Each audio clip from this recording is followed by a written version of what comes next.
Job, chapter 1, Prologue. In the land of Uz there lived a man whose name was Job. This man was blameless and upright. He feared God and shunned evil. He had 7 sons and 3 daughters, and he owned 7,000 sheep, 3,000 camels, 500 yoke of oxen, and 500 donkeys, and had a large number of servants. He was the greatest man among all the people of the East. His sons used to take turns holding feasts in their homes, and they would invite their 3 sisters to eat and drink with them. When a period of feasting had run its course, Job would send and have them purified.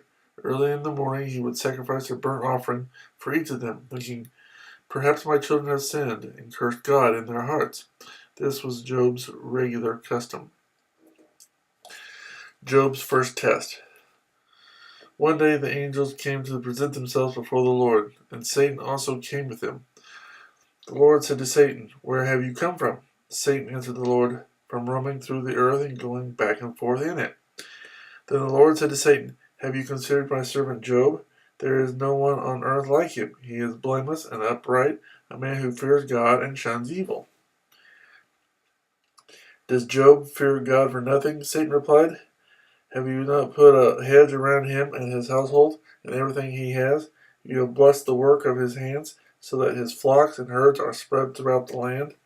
But stretch out your hand and strike everything he has, and he will surely curse you to your face." The Lord said to Satan, "Very well then, everything he has is in your hands, but on the man himself do not lay a finger."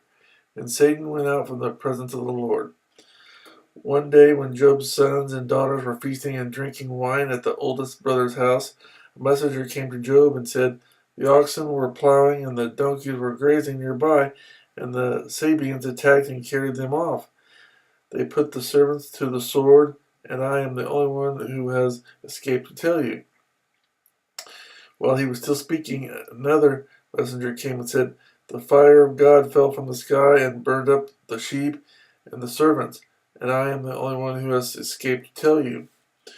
While he was still speaking, another messenger came and said, "The Chaldeans formed 3 raiding parties and swept down on your camels and carried them off. They put the servants to the sword, and I am the only one who has escaped to tell you." While he was still speaking, yet another messenger came and said, "Your sons and daughters were feasting and drinking wine at the oldest brother's house, when suddenly a mighty wind swept in from the desert and struck the 4 corners of the house. It collapsed on them, and they are dead. And I am the only one who has escaped to tell you." At this, Job got up and tore his robe and shaved his head. Then he fell to the ground in worship and said, "Naked I came from my mother's womb, and naked I will depart. The Lord gave, and the Lord has taken away. May the name of the Lord be praised." In all this, Job did not sin by charging God with wrongdoing.